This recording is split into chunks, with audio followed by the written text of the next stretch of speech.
Good day, everyone. I'm Michael Chang, Chief Investment Officer for Fixed Income at RHB Asset Management. First of all, thank you for listening to my podcast today. Since my previous podcast was more dollar bond centric, today's podcast will focus on the ringgit bond market. Reiterating hope in markets as shared in my first podcast, we indeed saw the Malaysian government securities MGS market rallied last week from 10th of April to 17th April. The rally was broad-based across all tenors and yields tightened, and more so in the longer end of the yield curve, i.e. the 10-year all the way to the 30-year MGS. While unprecedented times ahead, there are opportunities to capitalize on if we can spot them. Remember, we should not be reacting to a situation, but instead we should be responding to it, and that matters. Reacting is usually regarded as passive, whereas responding takes an active approach and we are in control. We saw some hope in how COVID-19 cases in Malaysia, and there were improvements in these statistics daily. Total number of COVID-19 cases and 31st of March was 2,766, and patients that have recovered was only 537, a recovery rate of 19.4%. As at 19th of April, while total cases have risen to 5,389, cases that have recovered surged to 3,197, translating to a recovery rate of 59.3%. Now, this is a vast improvement of almost 40% in the recovery rate in less than 3 weeks, and significantly 1,000 lower than the 6,300 forecasted by one of the foreign research houses. 10-year MGS yield has tightened considerably by 45 basis points from 3.373% to 2.92% in just slightly more than a week from my first podcast. 10-year US Treasury merely retraced by 8 basis points, where its yield compressed much lesser than MGS. The spread between the two securities has also tightened significantly by 37 basis points recently to 230 from its peak of 267 during the March sell-off. This reflected the increased demand for MGS by onshore investors ever since the estimated outflow of 12 billion by foreigners, which led to the massive rise in yields. Even at 230, it is still a buy signal because the average spread was only 120, and that is including the period during GFC. We normally look at the yield curve to determine how well the bond market is doing. The MGS yield curve has moved lower across all tenors in view of the 2 interest rate cuts so far this year. We believe this yield curve is likely to move lower should Bank Negara cut its OPR to 2%, which means another 50 basis point cut on 5th of May 2020.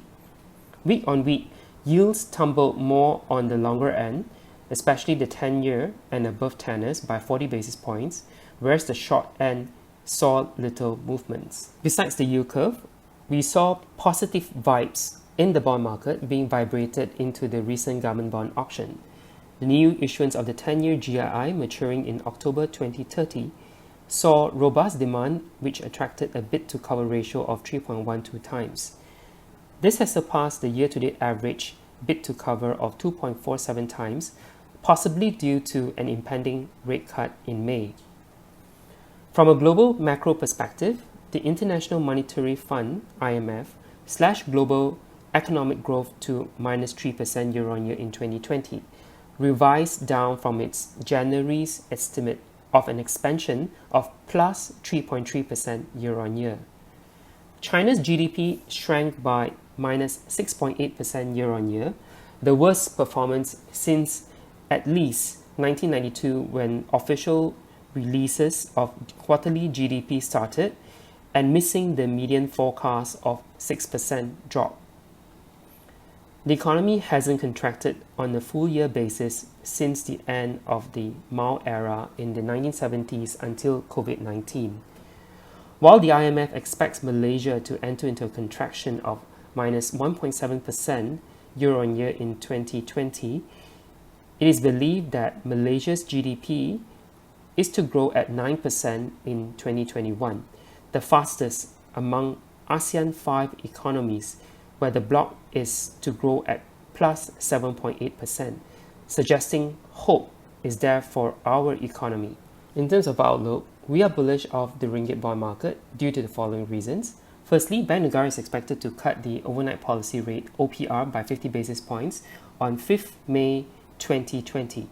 Secondly, domestic inflation is set to remain low because of the current slump in oil prices.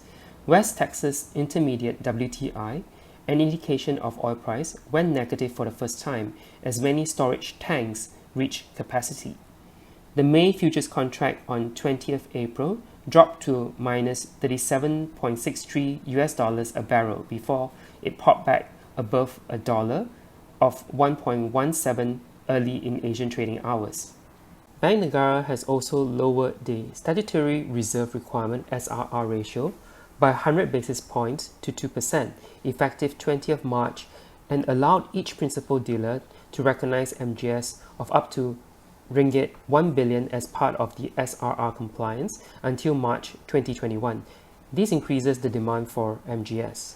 The combined measures by Bank Negara are set to release approximately Ringgit 30 billion in liquidity. As at end March, surplus liquidity was at Ringgit 156 billion, which is sufficient for the banking system.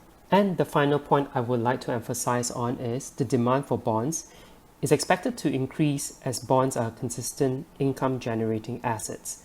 This is necessary to endure volatile markets ahead, in addition to cash yields that are going to get lower.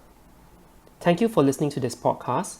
We hope you find this podcast useful and gain insights to the ringgit bond market.